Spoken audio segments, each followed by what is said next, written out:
안녕하세요. 오만사입니다. 인간은 사유적 동물이라고 했습니다. 나 혼자일 때보다 타인이 누군가가 있을 때에 나에 대한 존재의식이 더 강한 법이죠. 다른 사람의 존재가 저의 존재를 인식시켜주고 확인시켜주는 법이니까요. 그래서 사람들은 누구나 다 타인으로부터 좋은 평판을 받으려고 합니다. 남들에게 손가락질을 받고 싫은 소리를 듣고 좋아할 사람은 없으니까요. 시어머니와 며느리 사이도 그런 것 같습니다. 예전과는 달리 요즘 젊은 시어머니들은 며느리에게 좋은 시어머니란 소리를 듣고 싶어 하기도 합니다.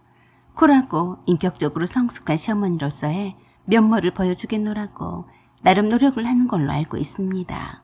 시대가 많이 바뀌었으니까요. 하지만 우리 인간들은 이성보다는 몸이 먼저 앞서는 감성에 치우치기가 쉽더라고요. 저희 시어머니는 배울 만큼 배우신 분이셨고 젊은 세대를 잘 이해를 하시려고 노력하시는 분으로 알고 있었어요. 결혼 전에 저에게 늘 그러셨습니다. 나는 시어머니라고 해서 며느리에게 이래라 저래라 간섭할 생각은 전혀 없다.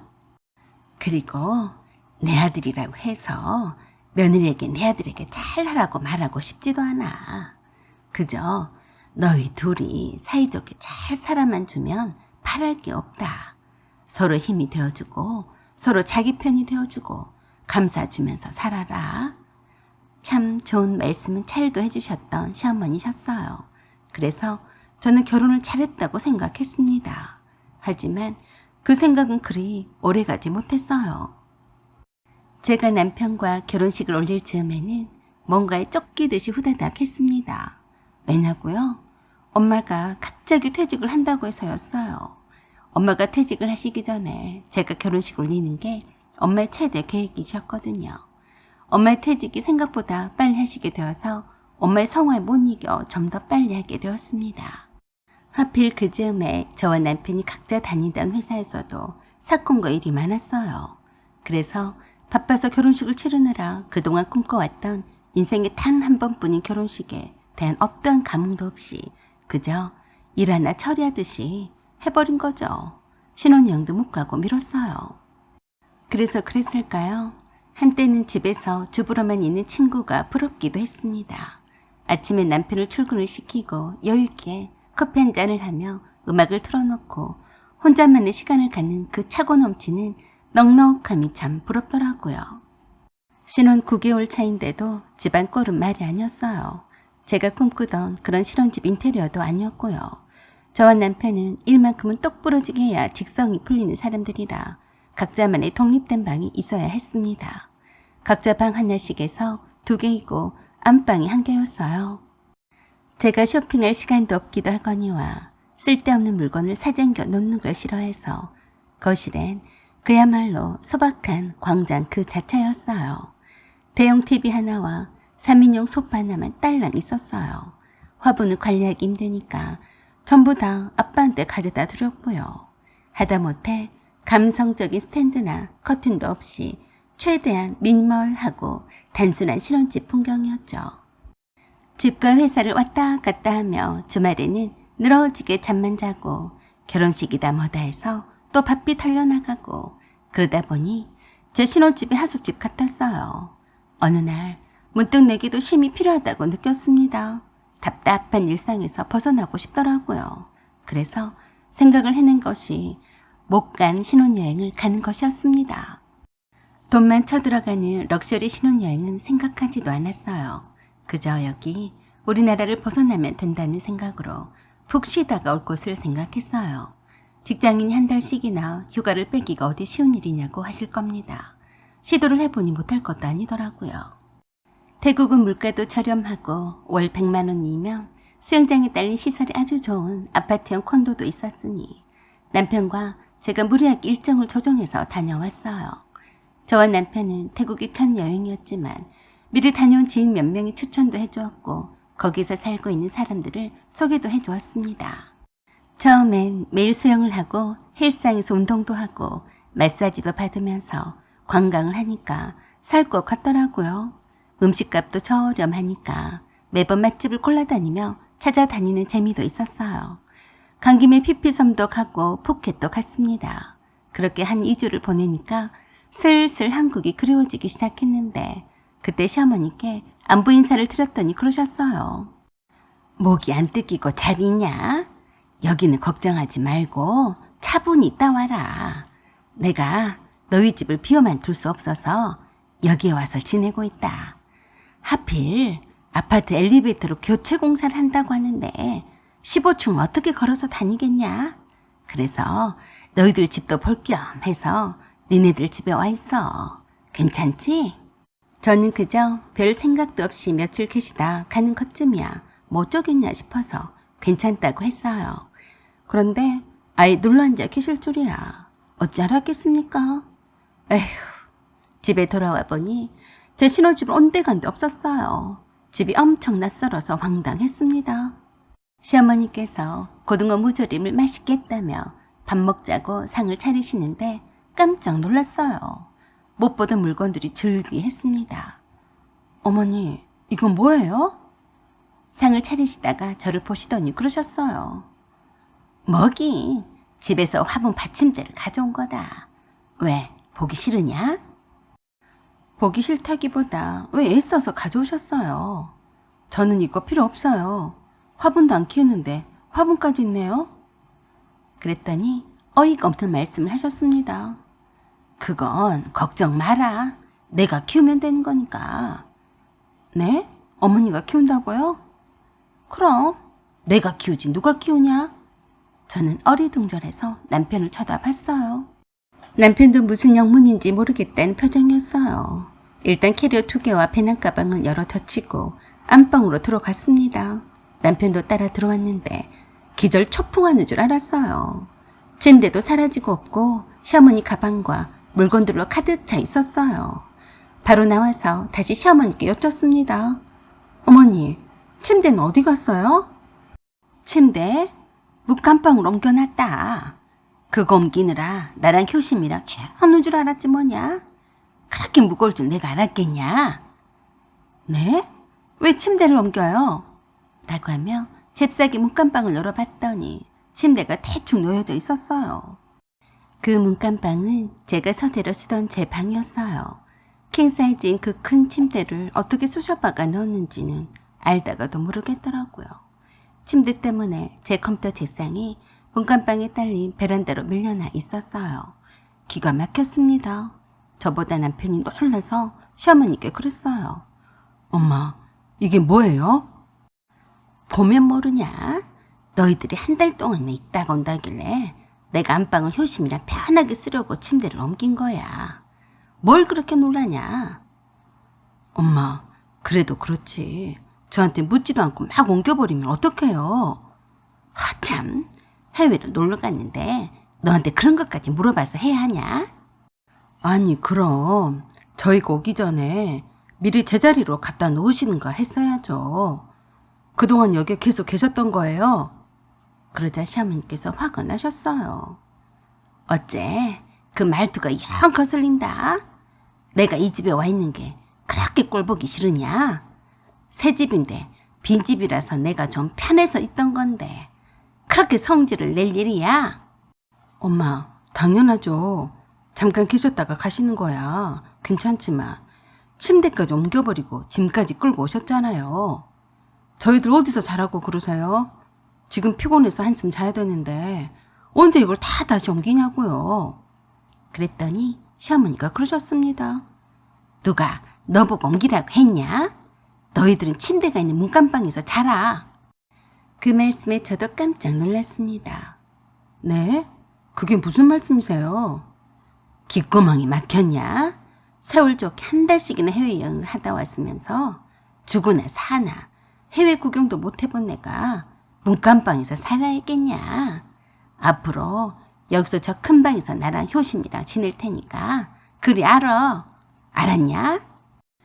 이게 웬 날벼락인가 했습니다. 그렇게 경우가 밝으실 것 같던 시어머니셨는데 지금 뭐 하자는 것인지 이해가 되지 않았어요. 어머니, 그럼 계속 저희랑 함께 사시겠다는 거예요? 그러면 안 되는 거냐? 가만히 생각을 해보니까 효심이 말이 틀린 말이 하나도 없더라.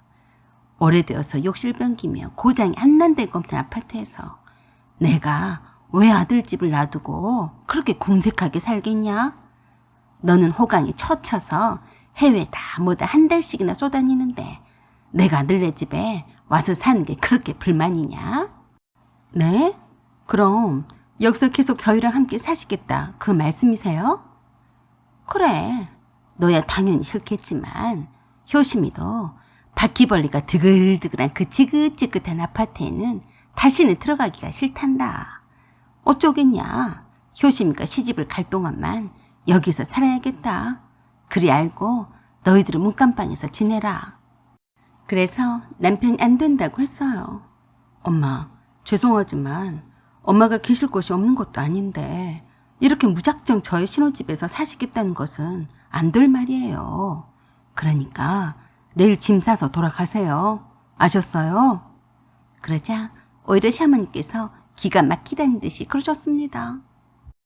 내가 헛살았구나. 아들은 낳아봤자 소용이 없다더니 그 말이 딱 맞네. 내가 맨입으로 있으려고 하겠냐? 나 그렇게 경우 없는 사람이 아니다. 너희들 밥 차려줄 거야. 그럼 됐냐? 아니요. 그래도 안 됩니다. 내일 돌아가시는 게 좋겠어요. 그런 남편에게 제가 그만하라고 하면서 시어머니께 한 가지 여쭸어요. 어머니, 여기가 새 집이라 좋아서 그러신 거면 이건 어때요? 뭐가 말이냐? 어머니가 사셨던 그 집을 저에게 주세요. 완전히 명의 이전을 해주세요. 그럼 여기서 사셔도 괜찮아요. 암요. 그랬더니 그것도 싫다고 하셨습니다. 생각을 해봐라. 나한테 있는 거라곤 딱 그거 하나밖에 없는데 너한테 주고 싶겠냐? 그래서 제가 안색을 딱 바꾸고 말했어요. 그래서 며느리 신혼집에서 함께 사시겠다고요? 내가 그러겠다는데 네가 왜 불만이야? 너는 더 좋은 거 아니냐? 집안일은 안 해도 되고 놀러 가고 싶으면 또 해외로 한 달을 살다 와도 내가 집을 지키고 있으니 말이다. 요새 애들은 너무 자기밖에 몰라. 난 평생 해외는 한 번도 못 가봤구만. 어머니, 저희가 어머니도 냅두고 한 달 동안 해외여행을 다녀와서 화가 나신 거예요? 나 화 안 났다. 어서 밥이나 먹자.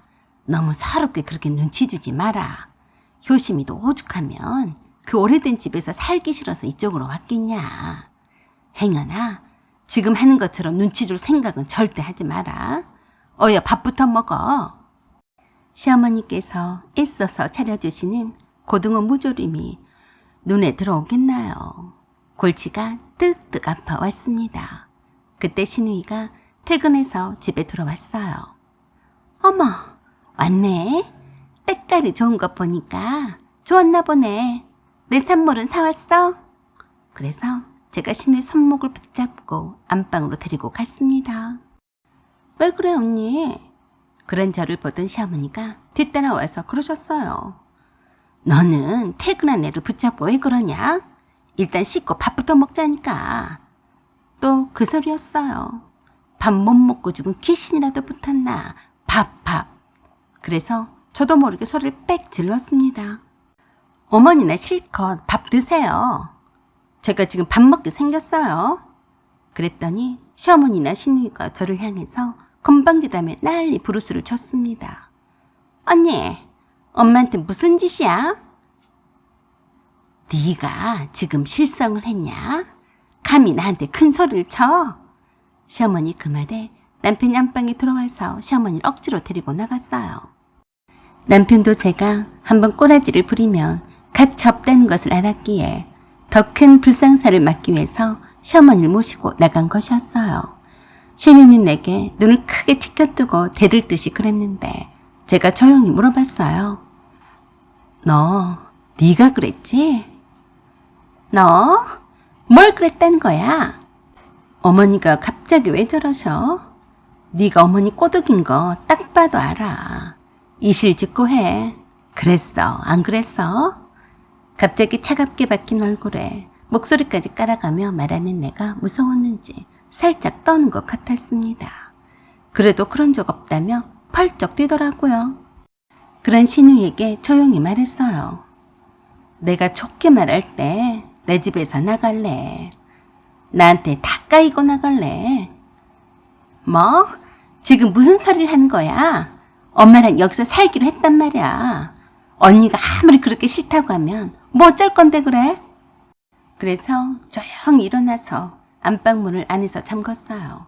그리고 조금 몸을 푼 다음에 신우를 향해서 사정없이 날렸습니다. 내가 너보다 5살이나 많이 먹었는데 어따 대고 반말 찌꺼리야? 내 동생도 나한테 반말을 못하는데 위아래가 뭔지 알려줄까? 달겨드는 신우의 멱살을 잡고 신나게 엎어치기, 배치기 맘껏 해버렸어요. 시어머니를 저렇게 만든 주범이 신우였으니 저에게 당하고도 남을만 했으니까요.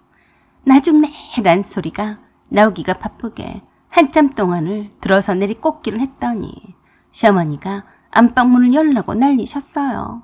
그런 시어머니를 남편이 말렸습니다. 엄마, 냅두세요. 금방 끝날 거예요. 설마 죽이진 않을 테니까 걱정 마세요. 겉보기엔 제가 무지막지하게 신우에게 행사를 한 것 같지만 솔직히 그런 것은 아니에요.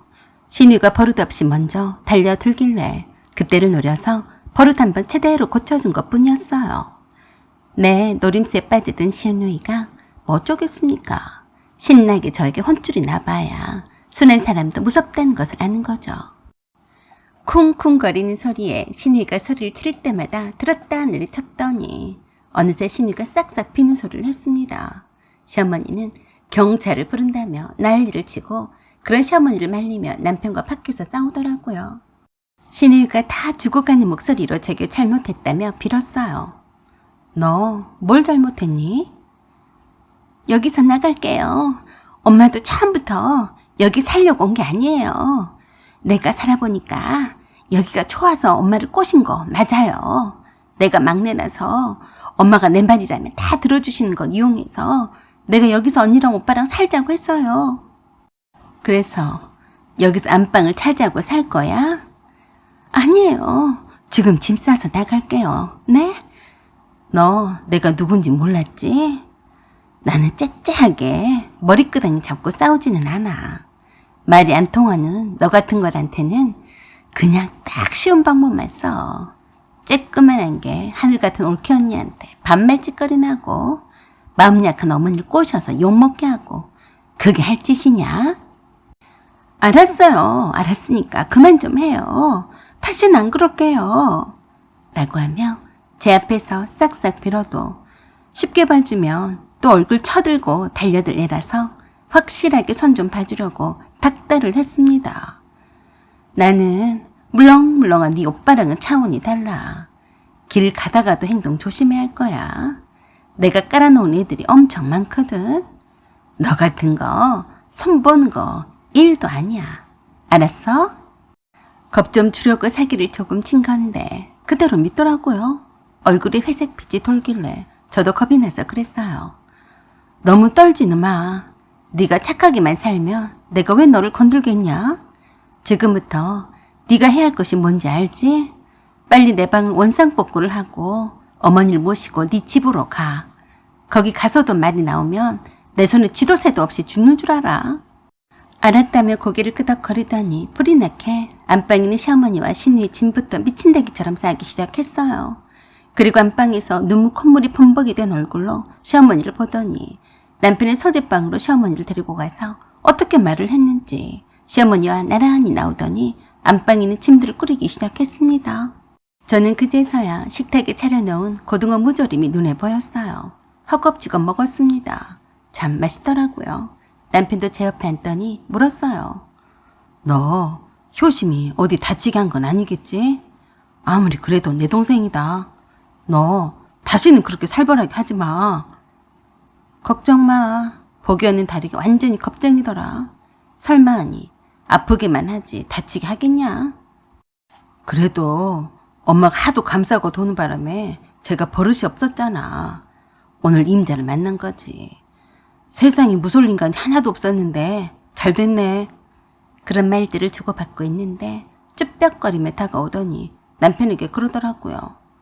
오빠, 침대 옮기는 거 도와줘. 그렇게 순식간에 침대는 다시 안방으로 옮겨졌습니다. 시어머니 화분이란 물건들은 덩치가 커서 바로 가지고 나갈 수도 없었는데 꾸역꾸역 챙겨서 나가더라고요.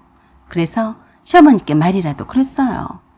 어머니, 오늘은 늦었으니까 주무시고 내일 가세요.